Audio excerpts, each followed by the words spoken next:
O Piauí entrou com uma ação no Supremo Tribunal Federal solicitando a determinação da linha divisória com o estado do Ceará. O litígio iniciou em 1758 e permanece até hoje. Recentemente, o laudo da perícia do Exército Brasileiro revelou que há 5 possibilidades para definir o litígio. Para discutir sobre o assunto, vamos receber o geógrafo e pesquisador Eric Mello. Ele já está aqui nos nossos estúdios. Ele faz parte da Comissão de Estudos Territoriais do Litígio e defende uma dissertação de mestrado sobre este tema. Eric, bom dia, seja bem-vindo. Bom dia, Eliezer. Bom dia, Tássio. É um prazer estar aqui com vocês. E a gente espera estar tirando alguma dúvida, né, que tiver, que for mais pertinente sobre a questão. Quem tem razão nessa história, Piauí ou Ceará? Bom, segundo o laudo do Exército, todo mundo tem razão, até quem não está envolvido na questão, que é o IBGE. Então é com muita atenção que a gente vem analisando ainda, apesar de ter saído o laudo dia 28, nós continuamos analisando o laudo. Ele dá muitas possibilidades, o que é incomum em casos de outros litígios que já aconteceram no Brasil, onde o STF ele é acionado e determina que o Exército seja o perito que vá determinar o que deveria ser a divisa. Não é comum que a gente tenha tantas possibilidades. A gente está analisando ainda, mas o laudo apresentou 5 possibilidades, né, para determinar o que é a divisa entre Piauí e Ceará. Qual a importância de esclarecer, de deixar claro o que é território do Piauí e o que é território do Ceará? Bom, vamos lá. A fundamentação, na verdade nós temos 2 grandes teses que fundamentam nessa questão do litígio. Nós temos a tese do Piauí e a tese do Ceará. A tese do Piauí ela é embasada em documentos históricos. Então nós temos uma linha cronológica de documentos que remetem documentos de 1535 até os dias de hoje. É uma linha muito robusta de documentos, não é algo recente, não é algo também isolado de um determinado período, são documentos que remetem anteriormente ao surgimento do Piauí. Mas os mais fortes, obviamente, são depois do surgimento do Piauí, de 1758. Então todos esses documentos, tanto mapas quanto escritos, alvarás, decretos, todos esses documentos, eles embasam essa tese do Piauí e mostram que o estado do Piauí sempre teve direito à Serra da Ibiapaba. Certo. Por outro lado, o estado do Ceará, né, ele vem avançando em direção ao Piauí sobre a Serra da Ibiapaba há séculos. E há justificativa para esse avanço. Não é porque o Piauí não quis essas terras, não é porque o estado do Piauí nunca se atentou a esse território. Pelo contrário, o Piauí sempre reclamou. Mas o estado do Ceará também tem um histórico de secas, né, que causou fluxos migratórios partindo do Ceará para todos os cantos do Brasil. E isso é uma das justificativas que a gente tem para essa ocupação da Serra da Ibiapaba. Então temos a tese do Piauí, que é uma tese documental, é uma tese de reclamações também constantes nesses últimos séculos, e a tese do Ceará, que é a ocupação. Ou seja, pela tese do Ceará, onde eles estão ocupando é Ceará. Se tiver uma cidade com mais de 50% de cearense, então ali é Ceará, segundo a tese do Ceará. Então esse é o embate que nós temos. E estamos confiantes que a ministra Carmen Lúcia não vá se deixar levar por esse tipo de argumento, que ele é frágil, o argumento do Ceará, em relação ao argumento do Piauí. É um argumento mais consolidado, um argumento histórico, documentado, embasado nos principais documentos válidos da questão, como é o caso do decreto lá de Dom Pedro II, que posterior a esse decreto, o avanço ele se intensifica em relação ao estado do Piauí. Tanto é que hoje, apesar de já existir uma área de litígio com 3.000 km², nos últimos meses a gente conseguiu apresentar para a comunidade civil que o estado do Ceará, além das áreas de litígio, avançou mais 500 km² dentro do estado do Piauí. Então são números que preocupam a gente, porque recentemente nós tivemos uma outra informação. Essa saiu ontem em alguns portais. Eu ia perguntar sobre isso. Pronto, pois Por favor, do Buriti dos Montes, né? Exatamente. Essa reclamação ela já é antiga, mas ela não estava ganhando a notoriedade porque ainda não tinha sido comprada pelo Poder Executivo local, certo? Então, quando a prefeitura tomou, né, as informações, fez a investigação e percebeu o que estava acontecendo, o prefeito se manifestou. Olha, estamos tendo nosso território ocupado agressivamente pelo estado do Ceará. Então, e detalhe, que é numa região extremamente importante, que é a região do Quênio do Rio Poti. Uma região belíssima, com potencial turístico gigantesco, e que o estado do Ceará vem criando agora, lançou agora um projeto para ser aprovado, de criar um parque estadual cearense dentro do Piauí. Já não bastava outras situações de ocupação indevida, temos mais essa. Então a sociedade precisa estar atenta, né, e precisa investigar sobre isso. O nosso estado ele está em situação de alerta, é uma situação de perigo. Estamos perdendo território constantemente. Professor, para a gente entender melhor, a gente tem visto desde o início dessa discussão, como é que funciona na prática? Como o Estado invade o outro? Eu vi, por exemplo, a prefeita... Explora as riquezas. A prefeita de Pedro II, por exemplo, Bétia Brandão, falando que o município tem dificuldade em executar políticas em algumas regiões, porque quando o poder público chega, já tem outra cidade do Ceará oferecendo serviços básicos nessa região. Como é que funciona na prática essa invasão? O que o município cearense faz? Ele informa os moradores? Ele dá benefício? Como é que funciona na prática? Olha, Tássio, como que funciona? Temos que considerar que o estado do Ceará e o estado do Piauí são unidades federativas, não são rivais, não são concorrentes. E a população que está ali, pela Constituição, ela tem direito aos serviços públicos. E ela vai buscar por esse serviço. Se está mais perto do Piauí, ela vai para o Piauí. Se está mais perto do Ceará, ela vai para o Ceará. Na área de litígio, nós temos milhares de pessoas que passam por isso todos os dias. Às vezes quer ir para a escola, vai para o Ceará. Quer ir para o hospital, vai para o Piauí. Certo? Bom, mas até onde que isso atrapalha a gestão pública e até mesmo a arrecadação dos municípios? O IBGE... ele é responsável por fazer o levantamento demográfico do Brasil e apresentar uma série de dados, né, censitários que vão ajudar a gestão pública. O IBGE, nas áreas de litígio, ele é polêmico, porque ele pega toda a área de litígio e passa para o Ceará. Com isso, quando um gestor ou uma Câmara Municipal quer fazer um projeto de lei, quando um prefeito quer fazer algum tipo de obra, e ele precisa determinar ali onde que começa, onde que termina. A população que inclui ou que não inclui. Exato. Então, uma das referências é os dados do IBGE. Só que, como eu estou dizendo, o IBGE, ele escolheu um lado nessa questão. Tanto que uma das principais críticas que a gente faz no processo é os dados que o Ceará usa, que são dados do IBGE. A gente critica o IBGE e o IBGE já tirou, né, o corpo da confusão. O IBGE já declarou por 2, 3 vezes. Não, a gente não tem nada a ver com isso. A gente só faz um levantamento. Mas esse levantamento ele é importante. O fato do IBGE tirar a área de litígio, passar toda a população que está ali para o Ceará e ampliar, porque quando a gente fala que o Ceará está avançando em cima do território do Piauí, é com base em dados do IBGE. Quem dá essa legitimidade para o Ceará avançar é o IBGE. Então, com base nesses dados, que são dados recentes mostram... 2022, né, o censo. Isso, o último de 2022, ele mostra isso, são dados muito delicados.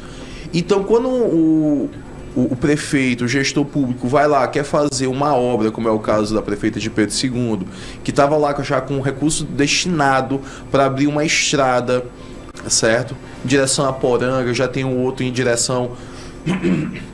Já tem também a questão de prefeito de Domingo Mourão, tem também agora de Buriti. O que é que se depara? Não, aqui não é mais Piauí, não. A questão, olha só a frase, isso aqui não é mais Piauí. Então, há muitas manifestações que a gente vê, até mesmo nas redes sociais, são das pessoas dizendo, mas, entre aspas, o governo do Piauí não dá conta, os políticos do Piauí não dão conta, a gente não dá conta do que tem, a gente... Tipo assim, nós temos um problema também de autoestima, né, muito baixo no nosso cultural estado. aí, social, cultural, né? E as raízes são muito profundas desse problema. Mas só que também existe uma falta de percepção de que a questão de litígio não é uma questão de governo, é uma questão de Estado. A gente está falando de um princípio relacionado a território que independe de quem é o governador, qual é a bandeira, qual é o número. Exatamente. Né? Isso vai... Se está bem avaliado ou mal avaliado no momento. Se a economia está boa ou ruim. Não significa dizer que se hoje a gente não tem, por exemplo, o governador que agrade a um grupo ali, ou uma pessoa, que no futuro não vai ter um governador que agrade e além desse governador vai... Cadê o território? Não, já perdemos já. Sabe? Então a gente não pode entregar tudo e a gente tem que lutar pelo nosso território.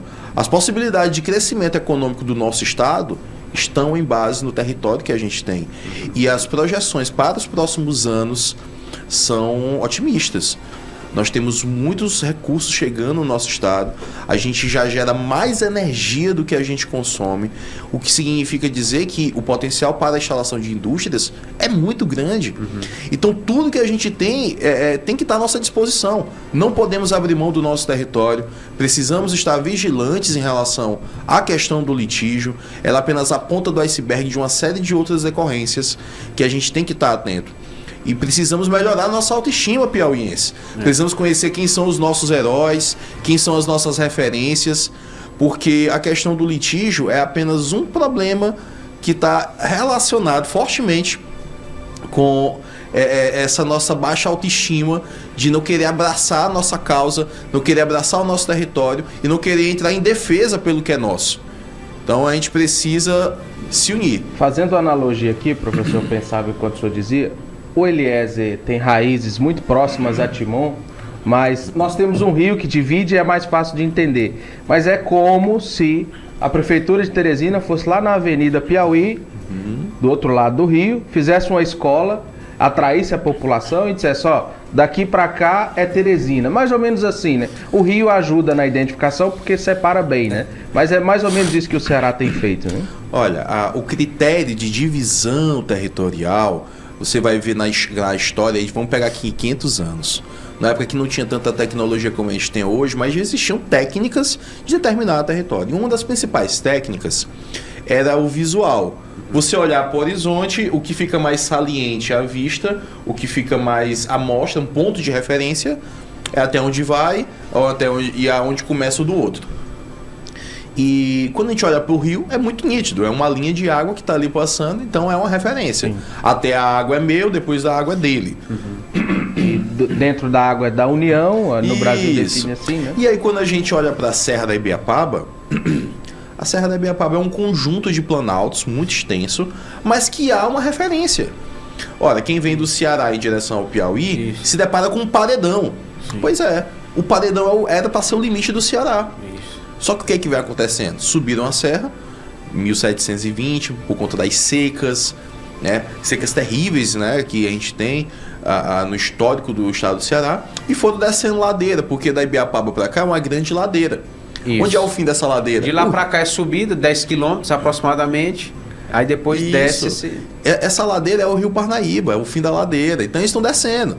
Né? Já tem teoria até, eu já li teoria cearense de que Piracuruca também era do Ceará. Daqui a pouco vamos pegar Campo Maior. Né? Então assim, o ponto da Serra da Ibiapaba quanto divisor natural é nítido. Então é inconteste.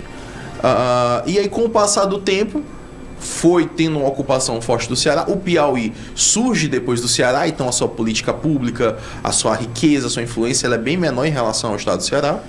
E a gente não conseguiu brigar, a gente não conseguiu defender, né? Hoje a gente se segura na Constituição e nos meios legais que a Constituição prevê. Mas, tem um detalhe, você falou sobre a questão do rio Teresina, né, tal. Há tanto desrespeito em relação a essa linha que é um divisor natural entre o Piauí e o Ceará, que é a Serra da Ibiapaba, que em Cocal a gente vai ter um posto de Tianguá, um posto fiscal, né, da Cefaz do Ceará, dentro do município de Cocal. Aí você tem o município de Cocal, o posto fiscal do Ceará e continua o Piauí. Então, assim, é um indício fortíssimo de invasão. Com certeza. E tem outros pontos que são assim. Olha, se você vê a questão Eu nem queria entrar tanto no comentário, mas a questão de Israel e Palestina, quando você tem a instalação de assentamentos para consolidar novos territórios, é a mesma coisa. O que o Ceará vem fazendo é fazendo instalações, que é improbidade administrativa. Estabelece a população e isso, artigo 30 da Constituição diz: os municípios só podem investir dentro do seu território. A área de litígio é território de quem? De ninguém. Então o que o Ceará vem fazendo? Improbidade administrativa, instalando dentro de um território que não é seu. Os municípios estão fazendo isso e é orquestrado. Então a gente tem que estar atentos, a gente vem fazendo alertas enquanto técnicos ao Poder Executivo, ao Poder Legislativo Estadual, à bancada federal, né, para que comprem essa briga de fato. Hoje nós temos alguns parlamentares que estão dedicados a essa questão, como é o caso do deputado Gil Carlos, que ele vem levantando a bandeira como nenhum deputado... É o presidente da comissão, né, professor? Ele vai assumir como presidente, né, da Comissão de Estudos Territoriais. Já foi presidente da PPM, conhece bem a realidade, sim, né, do município. E ele é um profundo estudioso, assim, é um parlamentar que vem surpreendendo muito, porque ele lê os artigos, ele estuda, tem hora que ele liga pra gente: rapaz, isso daqui eu não entendi, me expliquem. E a gente vai tirar dúvida, conversa com ele. Então é bom. A gente está passando por um momento muito bom no estado do Piauí, a gente tem que aproveitar isso. O Poder Executivo está entendendo, o Poder Legislativo comprou a briga e a população precisa comprar também. Professor, estamos aqui 2 mineiros no estúdio, temos quase maioria aqui no quórum, né? Eu e a Paula. Mas Minas sofreu muito com isso ao longo do tempo, eu acompanhei. Por exemplo, a divisa com boa parte do estado de São Paulo é uma cadeia de montanhas. A gente teve, por exemplo, a questão da Bahia, que Minas alega que teria saída para o litoral, a Bahia não. Então, um processo que durante muito tempo foi julgado. Quanto ao Ceará, professor, a gente estudava para fazer matérias para o Jornal Dia, eu via o estudo da Procuradoria-Geral do Estado do Ceará. E eles dividiram percentualmente quantos municípios, o percentual de cada município seria do Piauí ou do Ceará. Nós temos, por exemplo, algumas cidades, como o senhor dizia... Tentaram dividir os municípios que já existem. Mais ou menos ali. Dentro do estudo deles, somente a cidade de Poranga teria maioria no território piauiense, 66%. E uma das alternativas que o Exército levanta é essa, né? Que o município que tem a maioria se conceda para o Estado, né? Mas como é que o senhor vê, dentro dessas 5 possibilidades apresentadas pelo Exército, a que seja mais possível de se executar? Algumas eu acho tremendamente impossível, como aquela que propõe praticamente a divisão ao meio. Como é que a pessoa mora aqui, a que mora aqui... Sem critério. Sem critério. Mas dentre as 5, qual a que o senhor avalia como a mais plausível para se executar? Tá, eu vou primeiro fazer um comentário em base do que você falou. O estado do Ceará ele vem alegando: vamos perder 66% de Poranga e tal. Certo, mas até onde vai Poranga? O que diz o que é o território de Poranga? Eles estão se basando em quê para determinar o tanto que vai perder? Vai perder o quê? Entenda, eles estão se basando em mapeamentos do IBGE. O IBGE levanta onde é que está a população. Nova Santa Rosa, aqui no sul do Piauí, 92% é gaúcho. Nova Santa Rosa, Rio Grande do Sul? Não é. Então, olha como os dados do IBGE são delicados e são perigosos para essa questão. Porque acaba levantando bandeiras de que é o estado do Piauí que está invadindo. Já vi muita narrativa nesse sentido. Está tentando tomar. E, na verdade, os parlamentares do estado do Ceará dizem isso. Que o Piauí quer tomar terras, quer pegar riquezas, mas não lembram de quando foi o início da década de 10, de 20 do século passado, os flagelados chegando e a gente acolhendo aqui em Teresina. É delicado falar disso, mas a gente tem que falar, porque parece que se esquece a história. Somos povos irmãos, eu sou neto de cearense, certo? Agora, criar esse conflito depois de tanta história, de tanto acolhimento, não faz sentido. Então, onde está a população não necessariamente significa dizer que é o território de A ou de B. E é isso que vem sendo discutido. Quando a gente vai olhar as possibilidades, né, nós temos 5 possibilidades. A primeira, a segunda, elas são interessantes para o Piauí. A primeira... Na verdade, a primeira, a segunda e a terceira são as mais interessantes para o Piauí. A segunda é a que faz essa divisão assim bem no meio. Ou seja, a gente já teria no mínimo algum ganho. Então por isso que eu digo que ela é interessante. Sim. Mas as mais fortes é a 1 e a 3. Né? E eu vou explicar rapidamente sobre a 1. A 1 é o critério que a gente sempre discutiu, sempre defendeu, que é o divisor de águas. É o ponto mais alto sendo a referência, sempre.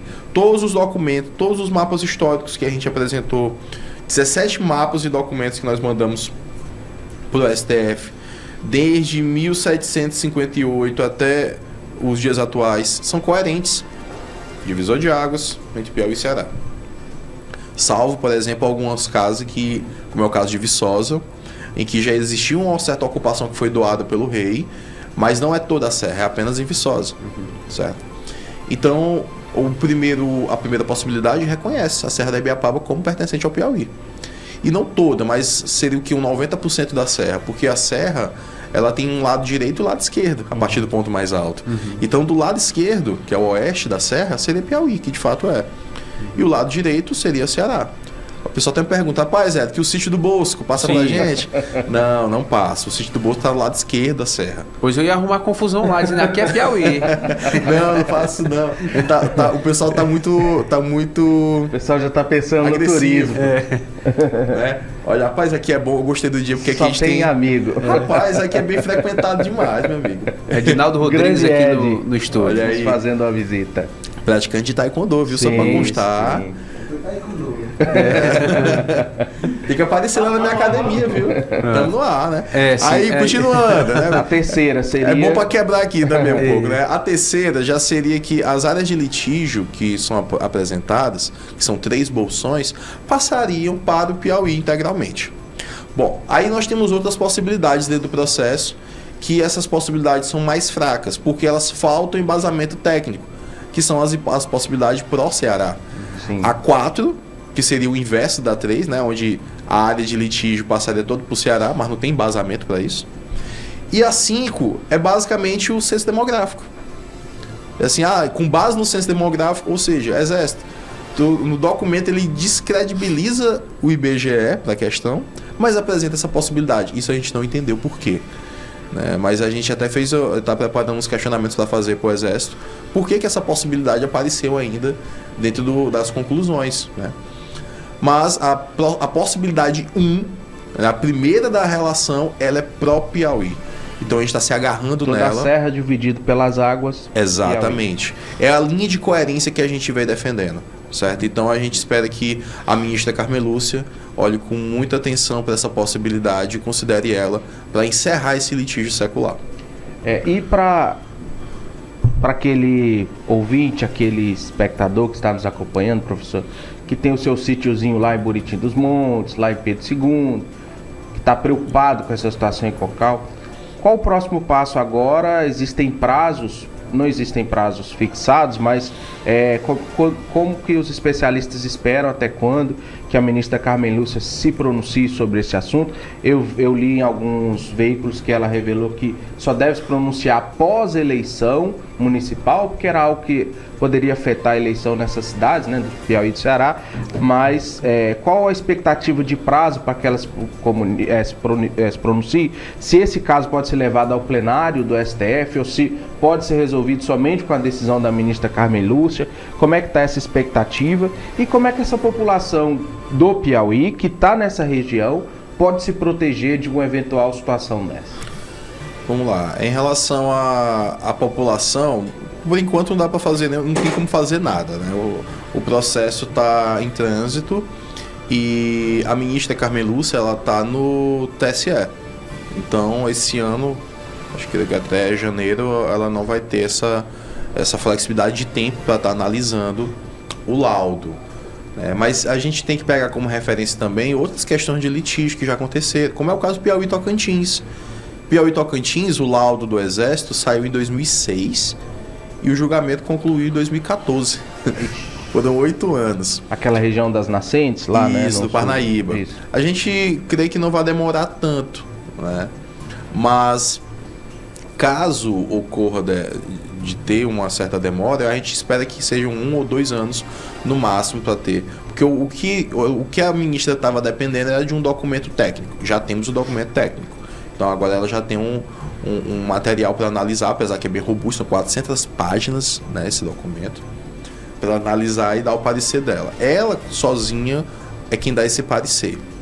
Se houver caso de uma das partes recorrer, talvez, né, os outros ministros venham fazer algum tipo de votação, mas a princípio, como vem acontecendo em outras questões de litígio, apenas um dos ministros decide. Decisão monocrática. Isso, então, até lá, até essa decisão, a gente pede paciência à população que está nessa região, né, e que busque informação junto dos órgãos competentes, como é o caso da Procuradoria-Geral do Estado, que está acompanhando o processo, e até lá aguardar, né, ser paciente, aguardar e estar bastante atentos a essas investidas que estamos sofrendo no nosso território.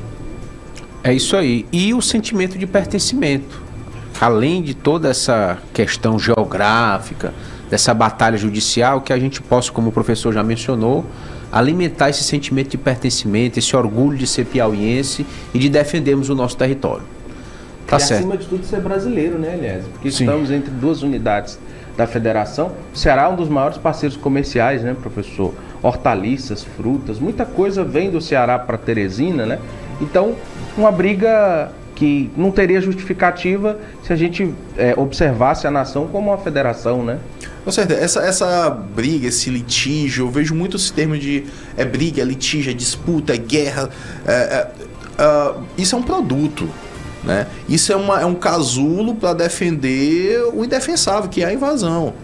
Então a gente precisa ser sereno, tanto é que a Procuradoria ela não fica, e até mesmo o Estado do Piauí não fica fazendo muita publicação em relação ao Estado do Ceará, porque nós não somos o réu da questão. Então a gente tem que manter a serenidade, estamos embasados, vamos aguardar os resultados e torcer para que passe logo essa penumbra na história entre Piauí e Ceará e que os dois possam crescer juntos enquanto unidades federativas. E vamos aproveitar as cachoeiras do Piauí. Do Piauí, exatamente.